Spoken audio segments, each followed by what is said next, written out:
Hello everyone, I would like to welcome you to this lecture on international institutions, regional organizations and peaceful settlements as a part of the Swayam course on international law. In this lecture, we will learn about dispute resolution in the United Nations through the International Court of Justice and the General Assembly, dispute resolution through the World Trade Organization, dispute resolution at the International Tribunal of the Law of the Sea and the ICSID. Then we move on to the International Criminal Court and Permanent Code of Arbitration. Following this, we move on to regional dispute settlement through international organizations, through the African Union, the African Court of Human and People Rights and the ECOWAS. This is followed by the East African Court of Justice. We then move to the European Union and the European Court of Justice and the European Court of Human Rights of Council of Europe. This is followed by a discussion of ASEAN and SAARC.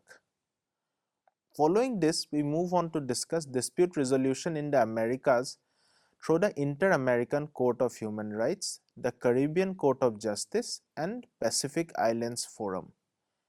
We finally end the discussion with the Andean Court of Justice.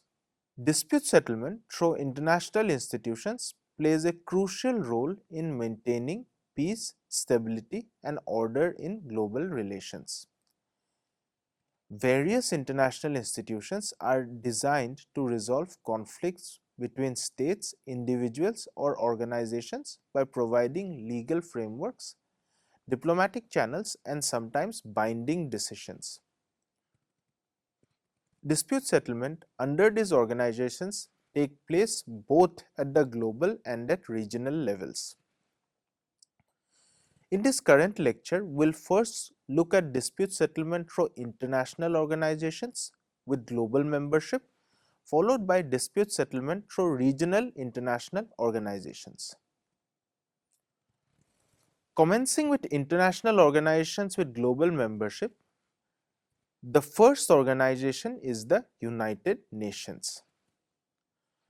The International Court of Justice or ICJ is the principal judicial organ of the United Nations.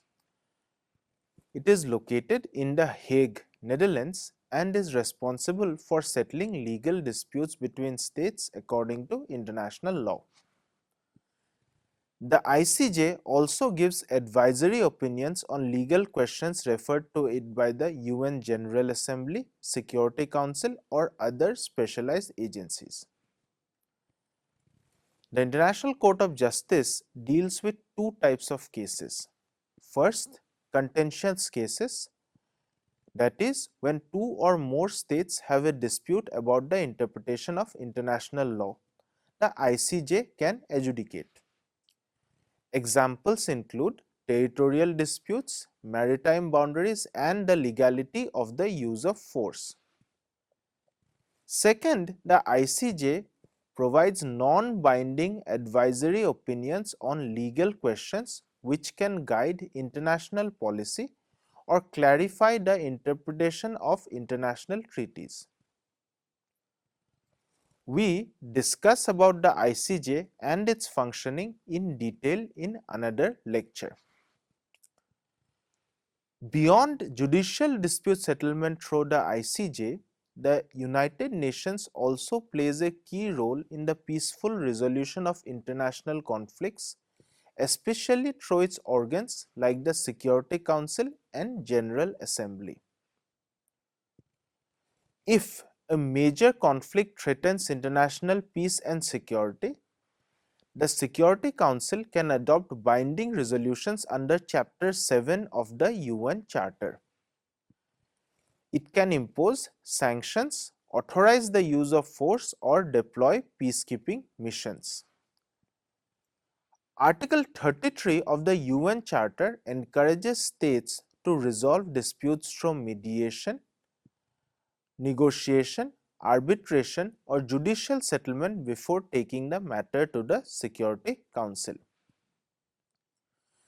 The General Assembly can also act as a forum for dispute resolution by allowing all member states to present their perspectives on key global issues and allows them to pass resolutions which may resolve them.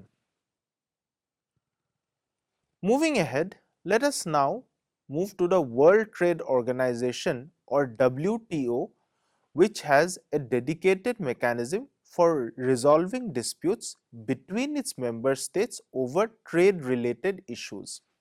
A specified body called the Dispute Settlement Body or DSB is responsible for overseeing the implementation of dispute settlements and ensuring compliance with WTO agreements. The dispute settlement process usually begins with consultations between the parties involved. If consultations fail, a panel of experts is formed to review the dispute and provide a ruling. Parties can appeal the panel's decision to the appellate body, which has the authority to confirm, modify, or reverse the panel's findings. India has been a party to a number of panel proceedings at the WTO as a major player in global trade. Moving forward, the next major global forum for dispute resolution is the International Tribunal for the Law of the Sea or ITLOS, which is an independent judicial body established to settle disputes arising out of the interpretation and application of the United Nations Convention on the Law of the Sea or UNCLOS. The ITLOS or International Tribunal for the Law of the Sea handles disputes related to maritime boundaries, environmental protection, the rights of landlocked states and the freedom of navigation. The role of ITLOS has continually increased with growing emphasis on sea trade and exploitation of marine resources across the world. Beyond the United Nations, within the World Bank, there is another dispute settlement mechanism which is present through the ICSID.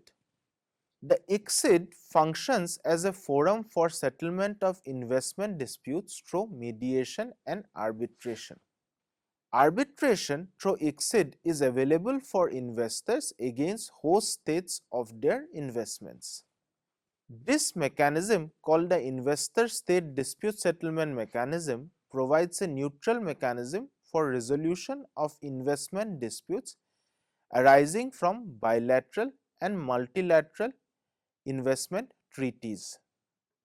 The next international forum which we discuss is relating to international criminal law, in which disputes are resolved through the International Criminal Court. The International Criminal Court or ICC is a permanent international tribunal established to prosecute individuals for crimes such as genocide, war crimes, crimes against humanity and aggression.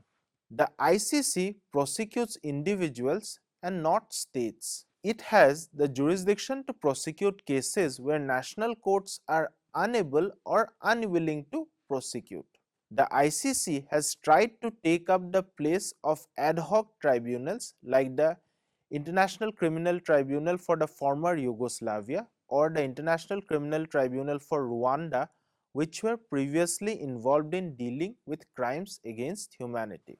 Moving ahead, one of the oldest international bodies which has been promoting arbitration and mediation as peaceful means of resolving disputes is the Permanent Court of Arbitration or PCA.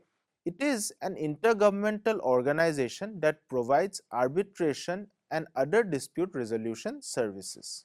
The PCA resolves disputes between states, international organizations and private parties through arbitration, offering binding decisions based on international law. The PCA also facilitates mediation in international conflicts, providing a neutral space for parties to negotiate their disputes. The PCA has dealt with a number of key cases in recent years, such as the South China Sea arbitration. After considering the major global dispute resolution forums, let us now move on to regional dispute settlement mechanisms, which have also played a key role in ensuring global peace, resolving disputes across different domains, and protecting human rights. We commence our discussion with the continent of Africa and the African Union. The African Union is a continental union of 55 African countries established to promote unity, peace, and security across the continent. The African Union or AU's Peace and Security Council is a standing decision making organ for the prevention, management, and resolution of conflicts, and it plays a key role in resolving disputes and conflicts. The African Court on Human and People's Rights was established under the aegis of the African Union to promote and protect human rights in Africa. The African Court on Human and People's Rights resolves disputes regarding human rights violations within member states. The court hears cases brought by individuals, NGOs, or African states alleging violations of the African Charter of Human and People's Rights. The court can also issue advisory opinions on human rights related matters. The African Union also maintains the African Standby Force to manage cases of conflict that cannot be resolved peacefully. In such cases, the African Union can deploy its peacekeeping force, the African Standby Force, to maintain stability and peace. Within Africa, the Economic Community of West African States or ECOWAS is a regional political and economic union of 15 countries in West Africa. It plays a significant role in maintaining peace and security in the region. The ECOWAS court handles legal disputes between member states, individuals, and organizations, focusing on human rights and trade disputes. Moving ahead, in East Africa, the East African Court of Justice is the principal judicial body of the East African Community. It interprets and applies the East African Community's treaty and other legal instruments to settle disputes between East African Community member states and between states and individuals or organizations within the region. The court resolves disputes between member states concerning the implementation of the East African Community Treaty or other regional agreements. The court also hears cases involving the rights of individuals or entities within the East African Community. The East African Court of Justice plays a critical role in fostering legal integration within the East African region, ensuring that regional economic agreements and the rights of citizens are upheld. Moving ahead now to Europe, the European Union is a political and economic union of 27 European countries that promotes integration, stability, and prosperity within Europe. The European Union or EU has a strong system for resolving disputes among its members, particularly concerning legal, economic, and human rights issues. The EU has formed an intercontinental court called the Court of Justice of the European Union, which ensures that EU law is interpreted and applied consistently across all member states. It resolves legal disputes between EU institutions, member states, businesses, and individuals, especially those related to EU regulations and treaties. The Court of Justice of the European Union deals with interstate disputes between EU member states regarding the interpretation of EU treaties and regulations. It also deals with individual and business complaints, wherein individuals or businesses can bring cases before the Court of Justice of the European Union if they believe that their rights under EU law have been violated.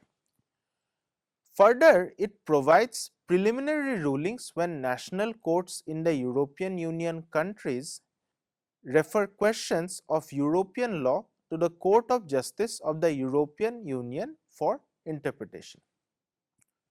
Another major forum for dispute resolution in Europe is the European Court of Human Rights, formed under the aegis of the Council of Europe. The European Court of Human Rights, based in Strasbourg, deals with cases of violation of the European Convention of Human Rights across all the member states of Council of Europe. Individuals and member states both may bring disputes to the European Court of Human Rights for resolution. The European Court of Human Rights, or ECHR, may also accept appeals against decisions of domestic courts which may be in violation of the European Convention of Human Rights. Now, moving towards the east, in Asia, we have the Association of Southeast Asian Nations, or ASEAN, which is a regional organization comprising 10 Southeast Asian countries. It aims to promote peace, security, and economic cooperation within the region. In the ASEAN Dispute Settlement Mechanism provides a consultative process for member states to resolve conflicts.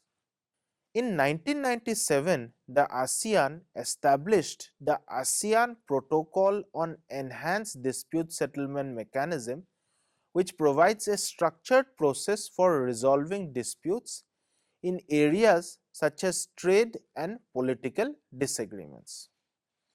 ASEAN encourages non-confrontational approaches, and member states often use diplomacy and negotiation to settle disputes. Now, if we move to the Americas, we find the Organization of American States, or OAS, which is a regional organization comprising 35 countries from North, Central, and South America.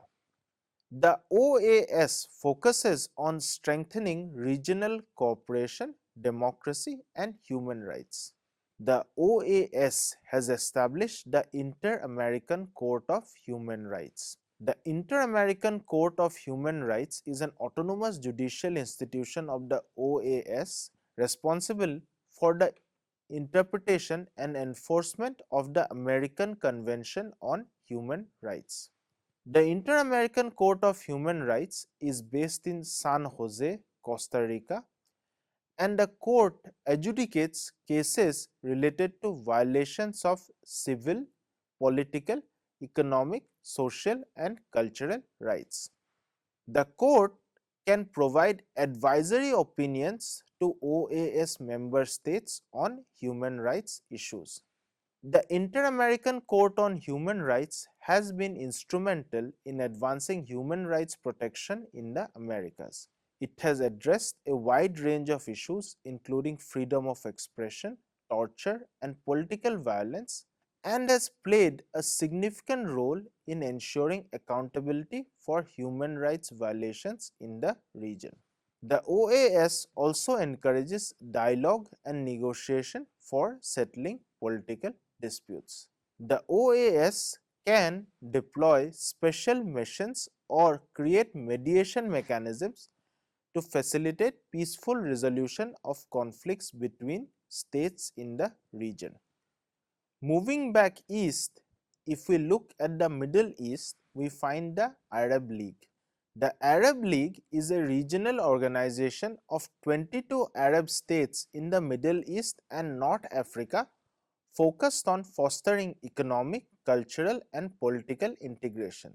It is also involved in conflict resolution and peacekeeping efforts. The Arab League has established the Arab League Council, which is a decision-making body where member states can present their disputes and the League's diplomatic arm can offer mediation. Further east and closer to India, we have the South Asian Association for Regional Cooperation, or SAARC, which is a regional organization of South Asian countries aimed at improving economic and regional cooperation. SAARC has also established the SAARC Arbitration Council to resolve commercial, industrial, trade, banking, investment and other disputes in the region. Moving ahead, in the small island states of the Pacific, we have the Pacific Islands Forum, or PIF, which is an organization that includes 18 Pacific Island countries and territories. It focuses on regional cooperation and development as well as dispute resolution among its members. The Pacific Islands Forum Secretariat works to facilitate dialogue and resolve issues related to trade, resources and environmental concerns between member states. In the Caribbean islands, the Caribbean Court of Justice, or CCJ, is an important regional judicial body responsible for dispute settlement within the Caribbean Community, or CARICOM. Established in 2001, the CCJ serves as the highest court for CARICOM member states, playing a crucial role in ensuring interpretation and application of CARICOM laws, treaties and agreements. It was created to replace the Privy Council in London as the final court of appeal for certain Caribbean countries. The Caribbean Court of Justice settles disputes between CARICOM member states, regional organizations and private individuals or entities under the Caribbean Community, treaties and agreements. This includes economic and trade disputes among other issues. The CCJ also serves as the final appellate court for certain member states, hearing appeals in criminal and civil cases from domestic courts. It is intended to be a regional alternative to the Privy Council in the United Kingdom.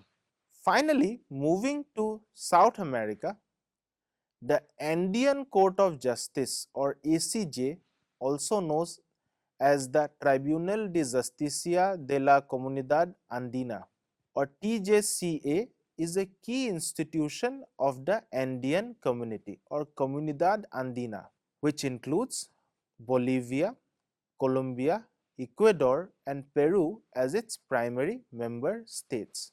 The Andean Court of Justice was established to ensure that the legal framework of the Andean community is respected and implemented by member states, particularly regarding trade, economic cooperation and legal harmonization. The Andean Court of Justice, or ACJ, ensures that member states adhere to the legal framework of the Andean community, including its treaties, decisions and regulations. It plays a critical role in interpreting legal texts and ensuring that they are applied uniformly across the region. The Andean Court of Justice resolves legal disputes between member states, between individuals or entities, and member states and institutions of the Andean community. These disputes can involve the violation or misinterpretation of Andean community law, including issues of trade, competition, and regulatory matters.